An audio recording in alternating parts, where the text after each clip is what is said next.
Bienvenue à cette présentation qui fait la lumière sur le sanctuaire hébreu. Deuxième partie, section B. Pour compléter la deuxième partie de notre cours, nous aborderons maintenant la section des services offerts. Cette section vous donnera l'explication du symbolisme des trois services que nous avons décrits dans la première partie. Elle mettra en lumière ce que Jésus-Christ a accompli pour nous sauver de la mort éternelle qui nous était destinée depuis la faute d'Adam dans le jardin d'Éden. Comme vous le savez, le sanctuaire était le lieu de trois principaux services religieux. Ces trois services représentent trois étapes chronologiques dans le ministère de Jésus-Christ à travers le temps. Premièrement, le service quotidien. Deuxièmement, le service d'expiation et le service annuel. Mais avant de débuter, nous devons saisir tout le sens du terme « en Christ », très utilisé dans les épîtres de Paul. Il est facile de comprendre l'impact négatif qu'a eu le péché d'Adam sur toute la race humaine. De même, l'impact positif du salut en Jésus-Christ a une portée aussi réelle et aussi étendue. Comme pour Adam, Jésus s'est fait le Père de l'humanité. En lui, toute la race humaine est morte, ressuscitée et lavée de ses péchés. Nous sommes tous maintenant positionnés à entrer dans le paradis céleste. Seul notre choix actuel déterminera notre destinée éternelle. Le salut en Jésus-Christ a une portée universelle. Ainsi donc, comme par une seule offense, la condamnation a atteint tous les hommes. De même, par un seul acte de justice, la justification qui donne la vie s'étend à tous les hommes. Car, comme par la désobéissance d'un seul homme, la multitude a été rendue pécheur. De même, par l'obéissance d'un seul, la multitude sera rendue juste. Vous qui étiez morts par vos offenses et par l'incirconcision de votre chair, il vous a rendus à la vie avec lui, en nous faisant grâce pour toutes nos offenses. Car vous êtes morts et votre vie est cachée avec Christ en Dieu. Abordons maintenant le premier service, le quotidien, aussi appelé le perpétuel, car un agneau était offert matin et soir sur l'autel des holocaustes. Ce sacrifice était offert pour les péchés inconscients du peuple et prenait place dans le parvis. Ce service préfigure la mort de Jésus-Christ à la croix, l'agneau de Dieu qui efface le péché du monde. Christ a pris sur lui notre nature humaine et a vécu notre condamnation pour nous offrir le don de la vie éternelle. Par son œuvre sur la terre, Christ nous a rendus libres de notre esclavage du péché. En lui, nous sommes tous maintenant justifiés devant Dieu. Par son incarnation, Jésus a accepté de devenir humain comme nous tous. Soir et matin, il accepte volontairement de se limiter dans une nature humaine avec toutes ses limitations. Ce don quotidien de lui-même fait de lui une victime expiatoire perpétuelle afin de nous offrir le privilège de la vie éternelle en demeurant le Père de la race humaine rachetée. Ce service représente donc sa justification impartie. Car si le sang des taureaux et des boucs et la cendre d'une vache répandue sur ceux qui sont souillés sanctifie et procure la pureté de la chair, combien plus le sang de Christ, qui, par un esprit éternel, s'est offert lui-même sans tache à Dieu, purifiera-t-il votre conscience des œuvres mortes, afin que vous serviez le Dieu vivant? Ils sont gratuitement justifiés par sa grâce, par le moyen de la rédemption qui est en Jésus-Christ. C'est lui que Dieu a destiné, par son sang, à être, pour ceux qui croiraient, victimes propitiatoires. Le deuxième service, celui des expiations, était pour éradiquer les péchés volontaires du peuple. Ce service se poursuivait jusque dans le lieu saint du sanctuaire. Après sa résurrection, Jésus est monté au ciel, d'où il débuta son service d'expiation. Vous devez savoir qu'après son ascension, Jésus est entré dans le lieu saint du sanctuaire céleste. Les deux grandes parties du sanctuaire terrestre représentent deux grandes étapes chronologiques dans le plan du salut. Le parvis représente le ministère de Jésus-Christ sur la terre, son incarnation, sa mort expiatoire et sa résurrection. La tente d'assignation représente le ministère d'intercession de Jésus au ciel afin d'éliminer le péché de la vie du croyant. Après son ascension, Jésus est donc entré dans la première partie du sanctuaire céleste. Mais Christ est venu comme souverain sacrificateur des biens à venir. Il a traversé le tabernacle plus grand et plus parfait, qui n'est pas construit par la main de l'homme, c'est-à-dire qui n'est pas de cette création. Et il est entré une fois pour toutes dans le sanctuaire, non avec le sang des boucs et des veaux, mais avec son propre sang. C'est ainsi qu'il nous a obtenu une rédemption éternelle. Car si le sang des taureaux et des boucs et la cendre d'une génisse qu'on répand sur ceux qui sont souillés les sanctifie de manière à purifier la chair, combien plus le sang de Christ, qui, par un esprit éternel, s'est offert lui-même sans tache à Dieu, purifiera-t-il votre conscience des œuvres mortes, pour que nous servions le Dieu vivant. Pour confirmer ce fait, les Saintes Écritures nous rapportent une vision de l'apôtre Jean, voyant Jésus dans le temple céleste, près du chandelier d'or à 7 lampes, qui se trouve effectivement dans le lieu saint du sanctuaire. Je me retournai pour connaître quelle était la voix qui me parlait. Et après m'être retourné, je vis 7 chandeliers d'or. Et au milieu des 7 chandeliers, quelqu'un qui ressemblait à un fils d'homme, vêtu d'une longue robe et ayant une ceinture d'or sur la poitrine. Il faut savoir qu'à ce moment, le trône de Dieu se trouve aussi dans ce lieu. Il se transportera plus tard dans le lieu très saint. Du trône sortent des éclairs, des voix et des tonnerres. Devant le trône brûlent 7 lampes ardentes, qui sont les 7 esprits de Dieu. Dans ce service, le sang déposé sur les cornes de l'autel des parfums représente la puissance efficace du sacrifice de Jésus-Christ. Il exprime la capacité réelle de nous donner la victoire sur nos transgressions. Quand le pécheur se repent, son péché est pardonné par les mérites du sang du Christ, c'est-à-dire de sa mort expiatoire.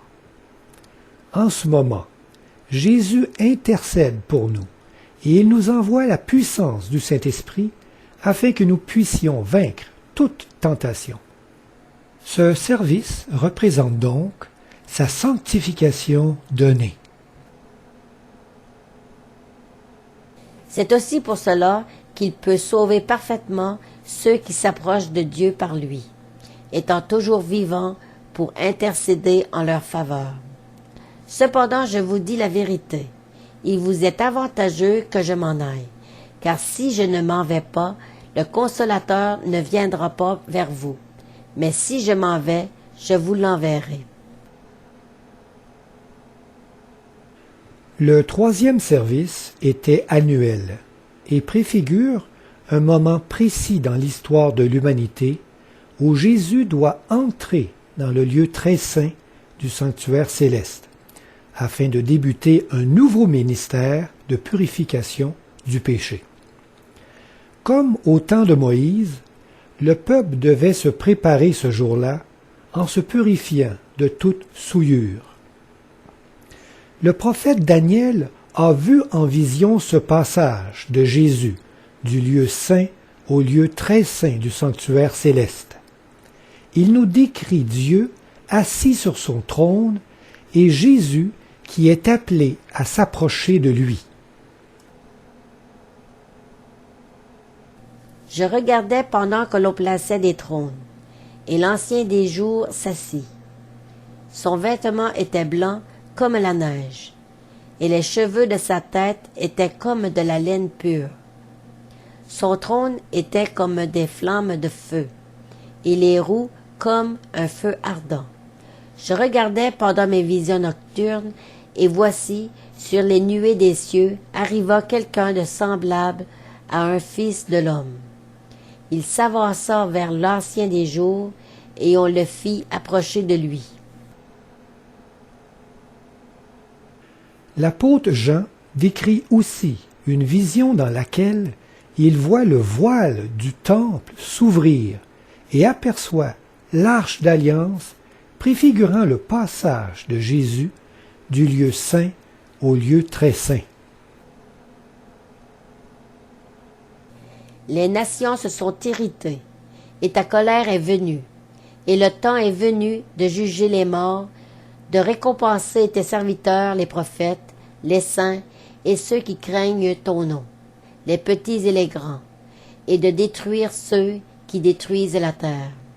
Et le temple de Dieu dans le ciel fut ouvert, et l'arche de son alliance apparut dans son temple. Et il y eut des éclairs, des voix, des tonnerres, un tremblement de terre et une forte grêle. Après cela, je regardais, et le temple du tabernacle du témoignage fut ouvert dans le ciel. Ce service est pour la purification et l'effacement de tous les péchés des fidèles. Portant nos péchés en lui et souillant le sanctuaire céleste des péchés de ses frères, Jésus doit procéder à une élimination définitive de ceux-ci. Cette purification atteint son Église, dont les membres forment son corps, dont il est la tête. Par la puissance du Saint-Esprit, chacun est appelé à obtenir une victoire complète sur le péché, à l'image du caractère du Christ. Sinon, il devra être retranché de son corps, ne pouvant être purifié autrement. Pour déterminer lequel sera retranché, une œuvre de jugement doit précéder cet effacement des registres du ciel. Ce service représente donc sa purification offerte. Le sang de Jésus, son Fils, nous purifie de tout péché. Voici l'alliance que je ferai avec eux. Après ces jours-là, dit le Seigneur, je mettrai mes lois dans leur cœur, et je les écrirai dans leur esprit. Il ajoute, et je ne me souviendrai plus de leurs péchés ni de leurs iniquités. Si quelqu'un ne demeure pas en moi, il est jeté dehors, comme le sarment, et il sèche. Puis on ramasse les sarments, on les jette au feu, et ils brûlent.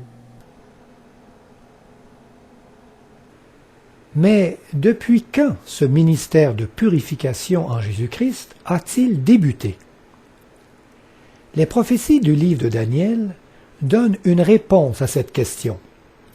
Un ange vint dire à Daniel que le péché dévastateur aura une fin lors de ce service de la purification du sanctuaire.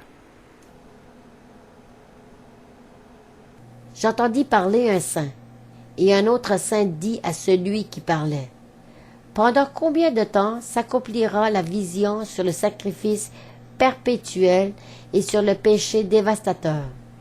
Jusqu'à quand le sanctuaire et l'armée seront-ils foulés? » Et il me dit, 2300 soir et matin, puis le sanctuaire sera purifié.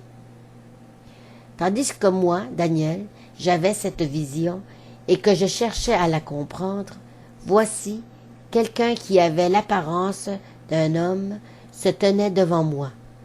Et j'entendis la voix d'un homme au milieu de l'Ulaï. Il cria et dit, « Gabriel, explique-lui la vision. » L'ange précise que 2300 soirs et matins, puis le sanctuaire sera purifié. Cette période semble suspendue dans le temps, car son point de départ n'est pas indiqué. L'ange Gabriel se contente d'informer Daniel que cette période se rapporte au temps de la fin. Il vint alors près du lieu où j'étais, et à son approche, je fus effrayé, et je tombai sur ma face. Il me dit, « Sois attentif, fils de l'homme, car la vision concerne un temps qui sera la fin. » Puis il me dit, « Je vais t'apprendre ce qui arrivera au terme de la colère, car il y a un temps marqué pour la fin, et la vision des soirs et des matins dont il s'agit est véritable. Pour toi, tiens secrète cette vision, car elle se rapporte à des temps éloignés. » Par l'intermédiaire de son prophète, Dieu désirait nous faire connaître le point de départ de la vision des 2300 soirs et matins. Au chapitre suivant, l'ange vient expliquer la vision à Daniel en ces termes. Sois attentif à la parole et comprends la vision. 70 semaines ont été fixées sur ton peuple pour sceller la vision. Sache-le donc et comprends, depuis le moment où la parole a annoncé que Jérusalem sera rebâtie, jusqu'à loin, au conducteur, il y a 7 semaines et 62 semaines. Les places et les fossés seront rétablis. Après les 62 semaines, un oint sera retranché. Il fera une solide alliance avec plusieurs pour 1 semaine, et durant la moitié de la semaine, il fera cesser le sacrifice et l'offrande. Tous les théologiens reconnaissent qu'un jour prophétique équivaut à une année littérale, telle qu'exprimée par le prophète Ézéchiel. « Je t'impose un jour pour chaque année. » De ce fait, nous pouvons déterminer exactement le point de départ de la prophétie des 2300 soirs et matins. Voici l'explication donnée par l'ange Gabriel. Il dit, « Sois attentif à la parole et comprends la vision. » Cette vision peut donc être comprise et se rapporte à la vision des 2300 soirs et matins qui n'est pas encore comprise. 70 semaines ont été fixées sur ton peuple. On peut exprimer ces 70 semaines par un équivalent de 490 jours, 7 fois 70. Selon le rapport qu'un jour prophétique équivaut à une année littérale, ces 70 semaines sont donc une période de 490 années. Cette période de 490 ans sera fixée dans le temps par un décret historique se rapportant au peuple de Dieu. Pour sceller la vision. Cette période permettra aussi de fixer dans le temps le départ de la vision des 2300 soirs et matins. Sache-le donc et comprends. Depuis le moment où la parole a annoncé que Jérusalem sera rebâtie, l'ange nous donne le point de départ exact des prophéties. C'est le décret de reconstruction de Jérusalem émis en octobre 457 avant Jésus-Christ par le roi Artaxerxès Longuemain, d'après l'ordre de Cyrus, roi de Perse. jusqu'à loin, au conducteur, Le mot « oint » en hébreu peut aussi se traduire par le mot « Messie ». Ce conducteur « oint », c'est Jésus-Christ. Il a été oint du Saint-Esprit à son baptême en présence de Jean le Baptiste. il y a 7 semaines et 62 semaines. Cette période de 7 plus 62 semaines équivaut à 483 jours. Effectivement, Jésus a été baptisé exactement après 483 années depuis le décret de reconstruction de Jérusalem émis en octobre 457 avant Jésus-Christ. Il a donc été baptisé en octobre de l'an 27, à l'âge de 30 ans. Les places et les fossés seront rétablis. Cette parole désigne la reconstruction des murs de Jérusalem, qui a pris 7 semaines, c'est-à-dire 49 ans avant d'être complétée. Après les 62 semaines, un oint sera retranché. Nous savons tous que, 3 ans et demi après son baptême, le Christ sera retranché en mourant sur la croix. Il fera une solide alliance avec plusieurs. C'est l'alliance de Dieu renouvelée en son Fils Jésus-Christ pour son peuple choisi. Pour une semaine. Cette alliance fut rejetée définitivement par son peuple 7 ans après le début du ministère du Christ. La mort d'Étienne en est la confirmation.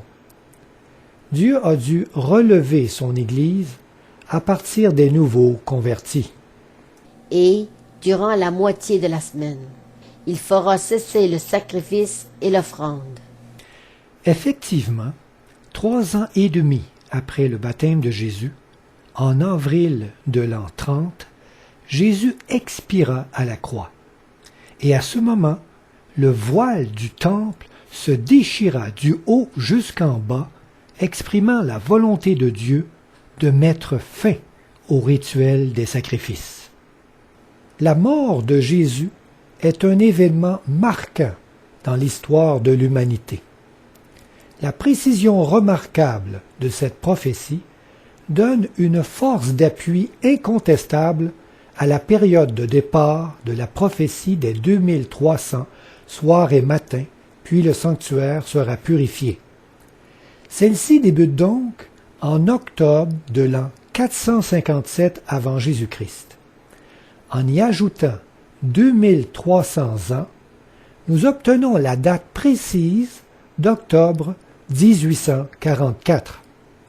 Cette date est le moment exact où Jésus entra dans le lieu très saint du sanctuaire céleste. Depuis ce moment, une œuvre de purification est en action afin de sanctifier son Église. Jésus a assumé notre nature humaine déchue sans jamais commettre de péché. Il a accepté de porter en son corps le genre humain, avec toutes les conséquences que cela implique, jusqu'à subir notre condamnation. Il s'est fait lui-même péché pour nous. De même qu'anciennement les péchés du peuple étaient placés par l'imposition des mains sur la victime expiatoire et par le sang de cette dernière transféré dans le tabernacle, aujourd'hui, les péchés de ceux qui se repentent sont placés par la foi sur le Christ et transférés dans le sanctuaire céleste par les mérites de sa mort expiatoire. Jésus accepte de porter nos péchés dans le sanctuaire céleste afin de nous purifier et de nous donner la victoire sur chacune de nos faiblesses.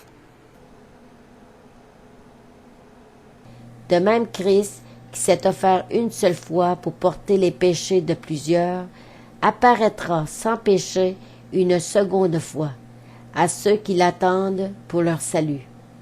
Lui qui a porté lui-même nos péchés en son corps sur le bois, afin que, morts au péché, nous vivions pour la justice. Lui, par les meurtrissures duquel vous avez été guéris. Jésus est la tête de l'Église. Par son humanité, Christ a accepté d'être le second Adam, le Père de l'humanité. Il porte ainsi la responsabilité de tous ceux qui naissent de lui. Il est la tête d'une multitude formant son corps. Il est la tête du corps de l'Église. Christ est le chef de l'Église qui est son corps et dont il est le sauveur. Par son alliance en sa mort et sa résurrection, nous sommes devenus les membres de son corps. Jésus a accepté de nous greffer à sa personne et que nous devenions qu'un avec lui. Car, comme le corps est un et a plusieurs membres, et comme tous les membres du corps, malgré leur nombre, ne forment qu'un seul corps, ainsi en est-il de Christ. Vous êtes le corps de Christ, et vous êtes ses membres, chacun pour sa part. Moi en eux, et toi en moi, afin qu'ils soient parfaitement un, et que le monde connaisse que tu m'as envoyé, et que tu les as aimés comme tu m'as aimé. De ce fait, nos péchés souillent Christ. Par notre lien d'engagement personnel avec notre Seigneur Jésus-Christ, quand nous péchons, nous faisons de Christ un pécheur. Ne savez-vous pas que vos corps sont des membres de Christ? Prendrais-je donc les membres de Christ pour en faire les membres d'une prostituée? Loin de là. Ne savez-vous pas que celui qui s'attache à la prostituée est un seul corps avec elle? Car, est-il dit, les deux deviendront une seule chair. Mais celui qui s'attache au Seigneur est avec lui un seul esprit. Jésus doit donc purifier son corps, qu'est l'Église. C'est maintenant l'heure du jugement de Dieu, débuté depuis 1844. Jésus, en tant que notre représentant, doit démontrer que son Église est apte à entrer dans le ciel sans y remettre le péché. Il devra donc purifier son corps en y retranchant les membres impropres. Tout sarment qui est en moi et qui ne porte pas de fruit, il le retranche. Et tout sarment qui porte du fruit, il l'émonde, afin qu'il porte encore plus de fruits.